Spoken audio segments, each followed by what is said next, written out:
CBSE Board, Class 11, History, Chapter 1, Part 10, Audio by Rini Matthew. Welcome to the second theme of Chapter 1, Writing and City Life. Can you see the map, the topography of Mesopotamia? Yes, that is what we are going to deal with in this particular part of your first lesson. And let's go further into it. This word will be repeated over and over again, Mesopotamia, because it is so important. And we saw that we are going to look further into the city life which emerged. The first city life in the world. Are you thrilled? Okay.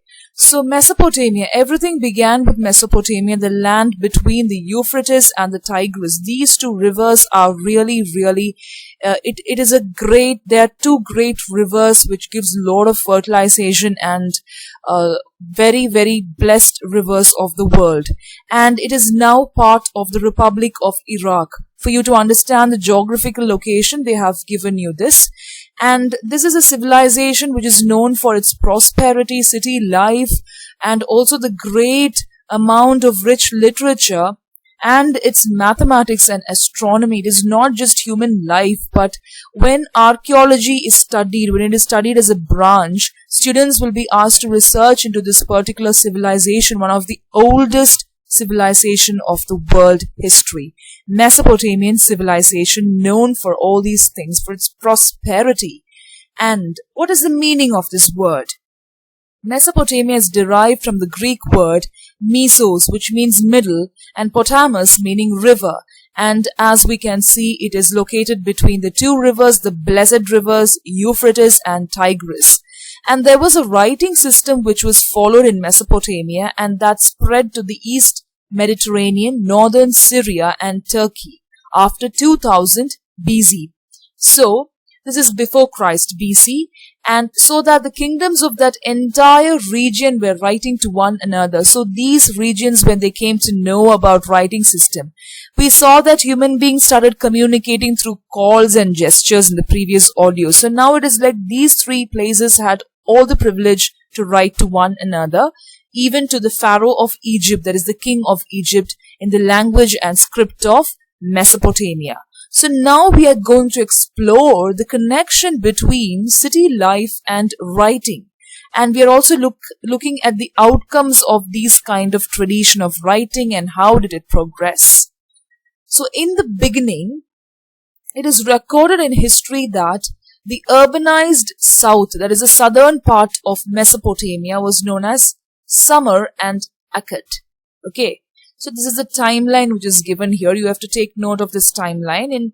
After 2000 BC, Babylon is a famous place in Iraq, became an important city. And the term Babylonia was used for the southern region. First it was Sumer and Akkad, and now I don't think that particular civilization is there at all. And Babylon became famous after that for all its agriculture, for the place, the beauty, and for the people also. And that came to be the most important place in the southern part of the region. And then from about 100,000 BC, you can see that the Assyrians established their kingdoms in the north. So in the south you have got Babylon, and in the north you have got Assyrians, and that particular place is known as Assyria. You can see that in the map over here. Babylon, Assyria, okay. Sumer and Akkad is there. Uruk. This is an excavation site which is still there in Persia, in the land of Persia. And the first known language of the land was Sumerian. Very important. And Sumerian was gradually replaced by Akkadian around 2400 BC when the Akkadian speakers arrived. And this particular language flourished at the time of Alexander the Great also, with some regional changes, okay. Always there will be some changes which happens, but still the language was followed. And from 1400 BC, Aramaic also trickled in. So these three languages were there: Sumerian, Assyrian, Akkadian, and then Aramea also. And this language, Aramea, is very similar to Hebrew. And that became widely spoken, and it's still spoken in parts of Europe. The Bible, the first Bible, was written in Hebrew, and these are some of the ancient languages. Okay, so take a look at the languages again: Sumerian, Assyrian, Akkadian, Aramaic. And this is a small map which is given here for you to understand. So study this like a timeline, so it'll be very easy for you to understand it better. Archaeology in Mesopotamia began in 1840s. Archaeological sites, they started, digging it up only in 1840s, and that is when the archaeologists understood that there was a civilization like this. So, at one or two sites, that is in Uruk and Mari, I told you that there's a place called Uruk, it is over here. So, these two sites are very famous for its archaeological excavations. It continued for decades because it was not very easy to dig up everything and study it. So many decades. It took a lot of decades for them to study. And we have to understand that no Indian site has ever been such long-term project. So it was a great project. Maybe it was handed over from legacy to legacy by the archaeologists, where one group died and then it was handed over to the next group. Something like that. Now can you see these two maps over here? So you have got Uruk here, as I showed you in the previous map, and Mari is in Syria. Okay, Mari is here. And we can study about hundreds of Mesopotamian buildings, statues, ornaments, graves, tools, seals. So many things were discovered from this particular site. There were a lot of written documents also, which really gave evidence of the writing material which persisted then. So that is why Mesopotamia was very important.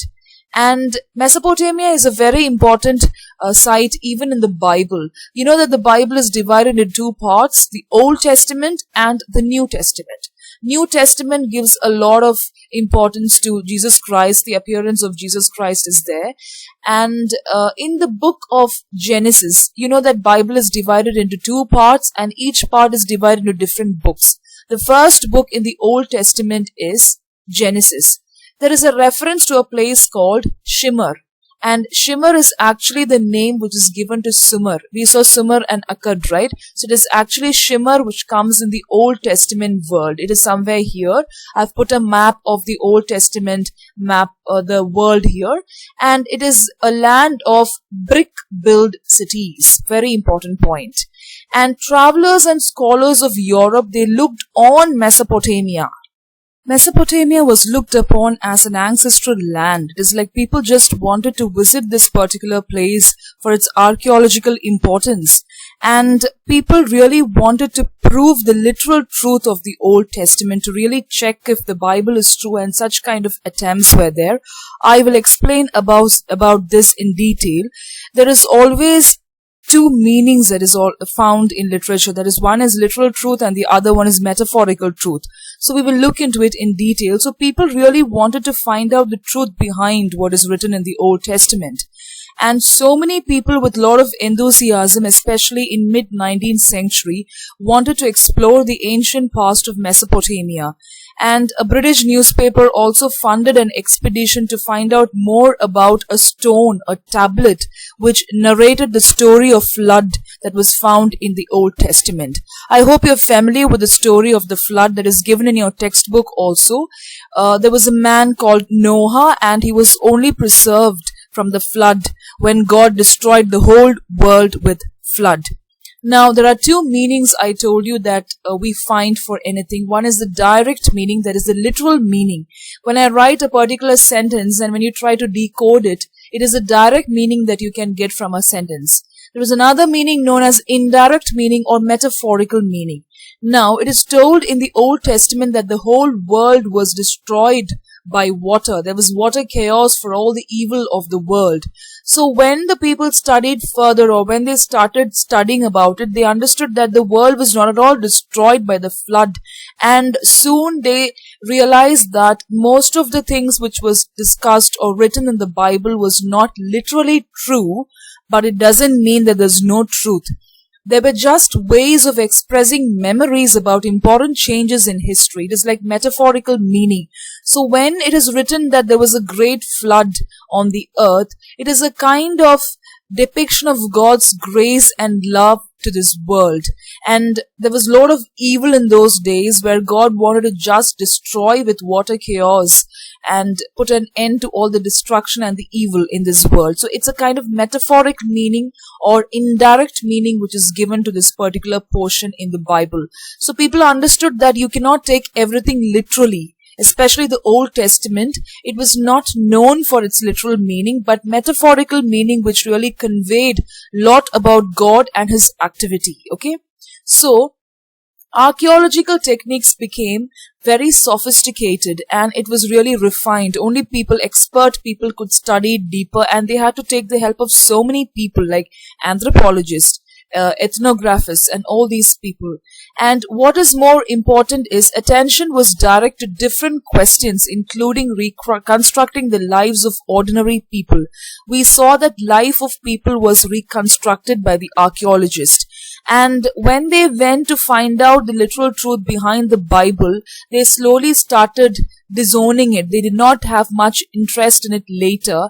And what they were going to discover was about the other part of life, how life progressed in cities and how the early man was adopting to the city life, and such kind of things were looked upon.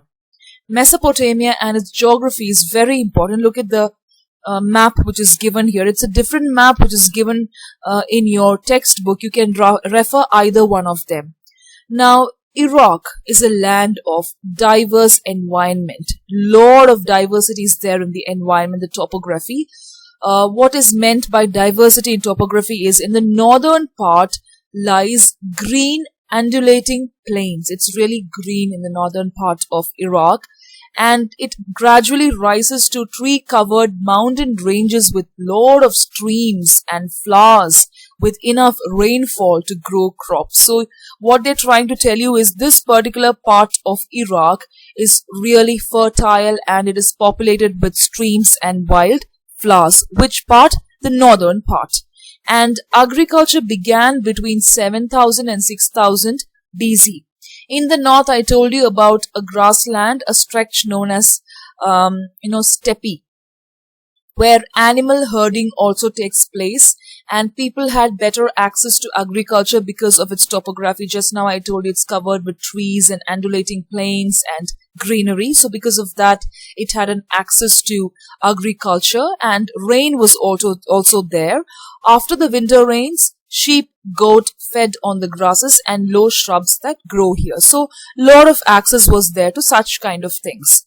To the east, tributaries of the Tigris provide routes of communication into the mountains of Iran. So to the east, you can see Tigris River is there.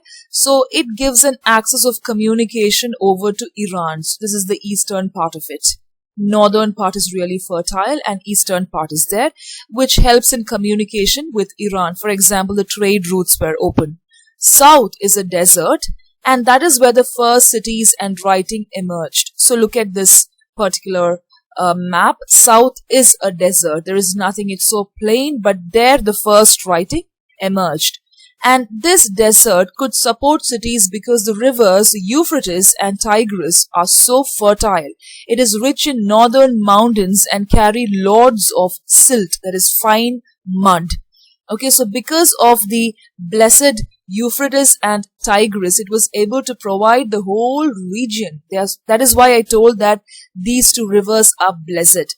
And when they flood or when their water is let out onto the fields, fertile silt is deposited. So what is the specialty of Euphrates and Tigris? It is filled with lot of silt. And silt is not just any ordinary mud. This mud or sand is so fertile that it will deposit silt, and it is very good for irrigation and such kind of agricultural activities. Now, after the Euphrates has entered the desert, its water flows out in a small channel. So look at the river Euphrates. We are going closer into the map, and it starts, when it enters the desert, you can see that it starts splitting into different tributaries, small channels, and those channels flood their banks. And in the past, you can see that irrigation canals were actually set up, and water could be let into the fields of wheat, barley, peas, lentils when necessary. So because of Euphrates and Tigris, the people did not find much difficulty in irrigating the land, and when it entered the desert, you can say that it was like not here, this part you can see, when it entered the desert, it started fertilizing the land, and it was very easy for them to just open the canals so that the fields which were filled with wheat, barley and peas, lentils, all these fields were irrigated and they had enough supply of water. And that is why these two rivers are known as the blessed rivers of that particular place.